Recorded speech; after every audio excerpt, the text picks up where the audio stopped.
چنانچہ وہ اسلام میں داخل ہو گیا، صرف اتنی سی بات سے۔ یہ ہمارے بھائی سلیم صاحب بیٹھے، ان سے پوچھیں، ہم 2006 میں گئے، 2006 میں لوگ صرف دیکھ دیکھ کے ہمیں مسلمان ہوتے تھے، ہم نے کہیں غیر مسلموں میں تقریریں نہیں کی، صرف دیکھ کے کلمہ پڑھتے تھے، صرف دیکھ کے۔ یہ حلیہ اور یہ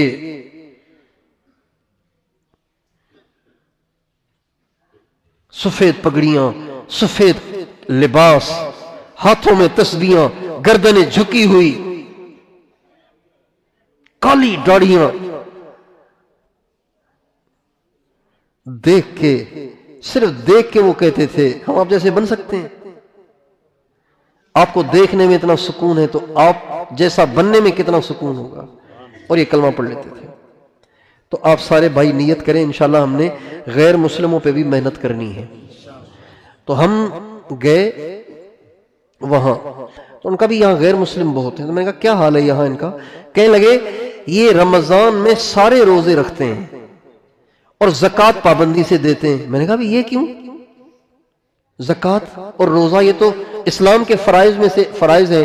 کہا یہ کہتے ہیں یہ ہمارا تمہارے نبی نے جو کہا ہے نا کہ زکوٰۃ دو تو مال کی حفاظت، ہم نے اس کا تجربہ کیا ہے، ہم 40واں حصہ سال میں ایک دفعہ نکالتے، پورا سال ہمارے مال کا کوئی بال بھی بیکا نہیں ہوتا، ایک پیسہ بھی ہمارا ضائع نہیں ہوتا۔ یہ ہمارا یقین ہے، تمہارے نبی کی بات ہے۔ اور رمضان کے روزے اس لیے رکھتے ہیں کہ رمضان کے روزے ہم رکھتے ہیں تو ہمارا تجربہ ہے کہ پورا سال ہم بڑی بڑی بیماریوں سے بچے رہتے ہیں، لہذا رمضان میں روزے رکھتے ہیں اور زکوٰۃ دیتے ہیں پابندی سے۔ وہ دنیاوی نفع کے لیے کر رہے ہیں، ہم حضور کے امتی ہو کر، مسلمان ہو کر ہم اس میں کوتاہی کریں؟ تو کتنی باتیں ہو گئیں؟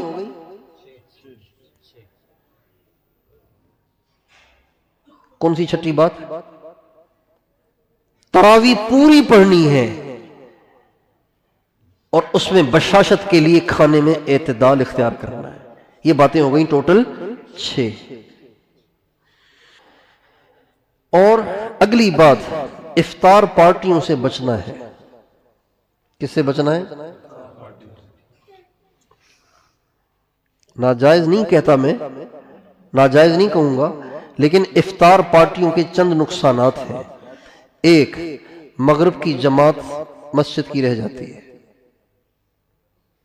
دوسری، عشاء میں بھی مشکل ہوتی ہے۔ تیسری، رمضان کے مقدس لمحات خام خواہ 2 روٹی کے پیچھے ضائع ہو جاتے ہیں۔ افطار پارٹیوں سے بچیں۔ آپ کو افطاری کرانی ہے، اس کے گھر روٹی بھیج دیں، سالن بھیج دیں، بریانی بھیج دیں، فروٹ چاٹ بھیج دیں، ساری چیزیں بھیج دیں، آپ کو پورا ثواب ملے گا۔ اپنے گھر میں ہی بلانا ضروری نہیں ہے۔ ان تمام شرائط کے ساتھ اگر افطار پارٹی کر سکتے ہیں تو کریں کہ مسجد میں جماعت، مغرب کی جماعت مسجد میں جماعت کے ساتھ ہو، تکبیر اولیٰ کے ساتھ ہو، اور پھر اتنی دیر پہلے ان کو فارغ کر لیں کہ آرام سے وضو پیشاب سے فارغ ہو کے اپنے محلے میں جہاں وہ مکمل قرآن سن رہے ہیں ان کا پارا رہ نہ جائے، ان کو وہاں پہنچ جائے، پھر افطار پارٹی کریں، ورنہ اس سے بچیں۔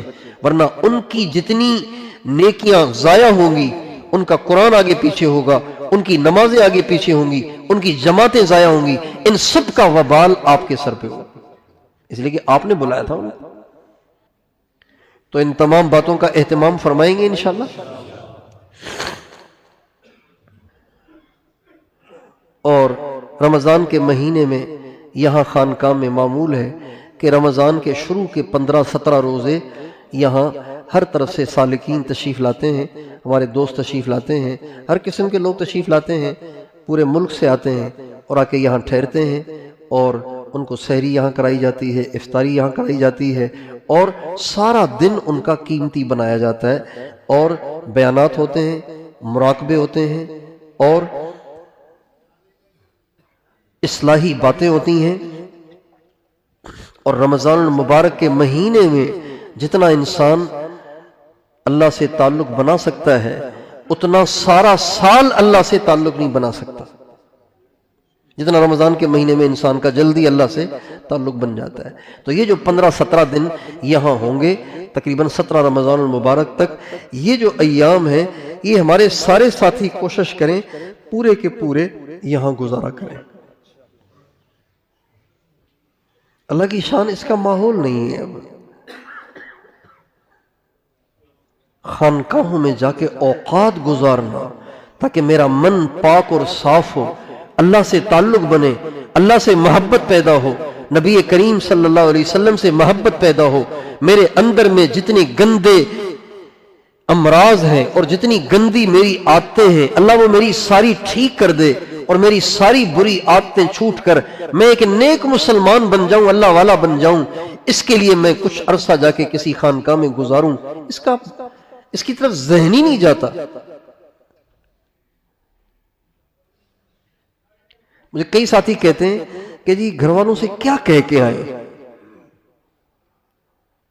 بھئی مدرسے جا رہے ہیں، بھئی کہاں جا رہے ہیں؟ پڑھنے جا رہے ہیں، تبلیغ میں جا رہے ہیں، کس لیے؟ بھئی دین سیکھنے جا رہے ہیں۔ خانقاہ میں کیا کہہ کے آئے؟ آپ کچھ آپ سمجھائیں نا، کیا کہہ کے آئے؟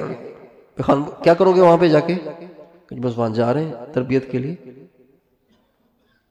کہتے ہیں نہ ماں سمجھتی ہے، نہ باپ سمجھتا ہے، نہ کوئی ساتھی سمجھتا ہے، کیا کرو گے بھئی وہاں جا کے؟ اور بالکل یہی جب تبلیغ کا کام شروع ہوا تھا تو یہی لوگ کہا کرتے تھے اللہ یہاں نہیں ہے، وہاں جا کے کیا کرو گے؟ اللہ یہاں نہیں ہے کیا؟ ایک وقت تھا کہ ہمارے بزرگوں نے برس ہا برس خانقاہوں میں لگا کر اللہ سے اپنے تعلق کو ایسا مضبوط کیا کہ وہ زمانے کے ولی اللہ بن گئے۔ امام احمد بن حنبل رحمۃ اللہ علیہ فرماتے ہیں میں نے علم 10 سال سیکھا۔ علم کتنے سال سیکھا؟ لیکن ادب 30 سال سیکھا۔ ادب کتنے سال سیکھا؟ یعنی اچھے اخلاق، صحیح تربیت، اللہ سے تعلق، اس کو میں نے 30 سال سیکھا۔ 30 سال۔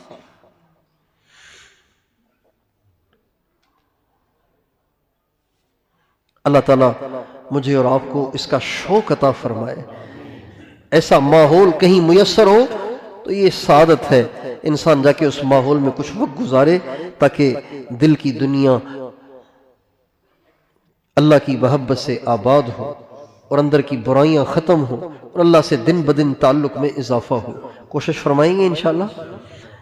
اللہ تعالیٰ مجھے بھی آپ کو بھی ان تمام باتوں کو سمجھنے اور عمل کرنے کی توفیق عطا فرمائے۔ ابھی یہ بیان تو نہیں تھا، یہ تو رمضان سے متعلق کچھ ہدایات اور کچھ نصیحتیں تھیں۔ اب یہ کیسے یاد رہیں گی آپ کو؟ کوئی کھڑے ہو کے اجمالی دہرا دے ایک دفعہ کہ یہ آپ نے یہ باتیں کہی ہیں۔ کوئی آدمی کھڑے ہو کے اجمالی دہرا دے 1 2 3 4 5 6 7 یوں، تاکہ سارے سن لیں، تاکہ یاد ہو جائے، تاکہ پھر اس پہ جا کے عمل کریں۔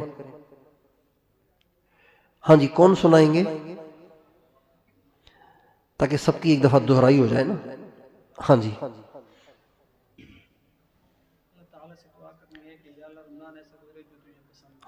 سب سے پہلا کام کہ ابھی سے دعا کریں یا اللہ رمضان ایسا گزروا جیسا تجھے پسند ہے۔ ایک قرآن پاک کے زیادہ سے زیادہ رمضان میں ختم کرنے ہیں، اپنے نبی کے لیے الگ، اہل بیت صحابہ کے لیے الگ، بزرگوں کے لیے الگ، اس طرح سے جتنا ہو سکے۔ 3 یہ کتنے کام ہو گئے؟ 2 ہو گئے۔ تیسرا آنکھوں کی 3 پابندیاں تو ہیں ہی نا رمضان میں، کھانا بھی نہیں کھا سکتے، پانی بھی نہیں پی سکتے، بیوی کے پاس بھی نہیں جا سکتے۔ یہ 3 پابندیاں تو ہیں ہی، 3 پابندیاں اور اختیار کریں۔ زبان سے بلا ضرورت مت بولیں، نظر کو حرام سے بچائیں، نیچے رکھیں، کان کو حرام آواز سے بچا کے رکھیں۔ 3 یہ ہو گئے 3 کام۔ اور خوب تراویح ساری بشاشت سے مسجد میں پڑھنی ہے اور ساری پڑھنی ہے، 2-4 نکلنی نہیں چاہیے، ساری تراویح پڑھنی ہے۔ لیکن تراویح میں بشاشت کے لیے کیا قربانی دینی پڑے گی؟ دسترخوان پہ اعتدال ہو، کھانے پینے میں اعتدال کے ساتھ، اور یہ ساری زندگی ہمیں کرنا چاہیے۔ یہ کتنے کام ہو گئے؟ 4۔ جی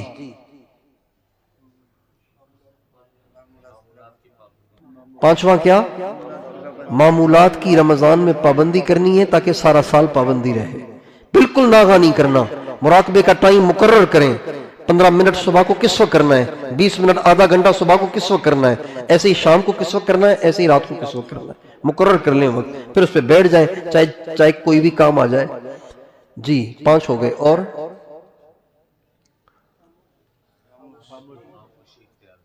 تو زبان کی حفاظت ہو گئی نا. چھٹا کام یہ کہ اپنے تعلق والوں سے مشقت گھٹانی ہے. چاہے ملازم ہو, چاہے والدہ ہو, چاہے گھر والے ہوں, چاہے بیوی ہو, چاہے بچے ہوں, چاہے بیٹیاں ہوں, کوئی بھی ہوں, ان سے مشقت کو گھٹانا ہے. کتنے کام ہو گئے؟ اور 7واں کام کیا؟ افطار پارٹیوں سے بچنا ہے. اگر کرنی ہے تو ان شرائط کے ساتھ کہ کسی کام میں کمی نہ آئے. تیار ہیں انشاءاللہ؟ یہ باتیں ابھی یاد رہیں گی یا ایک دفعہ پھر دوہروا دیں؟